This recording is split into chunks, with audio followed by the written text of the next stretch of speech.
নমস্কার, আমি সোহিনী। আপনারা দেখছেন ক একটি সমবেত ইচ্ছে। কয়ে আপনাদেরকে স্বাগত।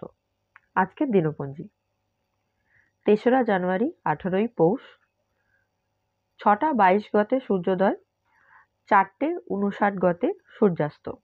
শুক্রবার, চতুর্থী তিথি থাকছে ১২টা ৪৬ মিনিট পর্যন্ত। জন্মে মকর রাশি, শূদ্রবর্ণ। মৃতে দোষ নাই। যাত্রা মধ্যম, শুভকর্ম নাই। বারবেলা ৯টা ১ গতে ১০টা ২১ মধ্যে। কালবেলা ১০টা ২১ গতে ১১টা ৪১ মধ্যে। কাল রাত্রি ৮টা ২০ গতে ১০টা মধ্যে। অমৃতযোগ দিবা ৭টা ৬ মধ্যে, ৭টা ৫০ গতে ৯টা ৫৬ মধ্যে। আবার ১২টা ৬ গতে ২টো ৫৪ মধ্যে।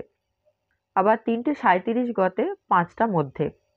রাত্রি ৬টা গতে ৯টা ৩০ মধ্যে। ১২টা ৩০ গতে ৩টে ৪৪ মধ্যে। ৪টে ৩৭ গতে ৬টা ২৩ মধ্যে। এই দিন চতুর্থীর একোদ্দিষ্ট ও সপিণ্ডন। তো এই ছিল আজকের দিনপঞ্জি। জয় গুরু, জয় মা।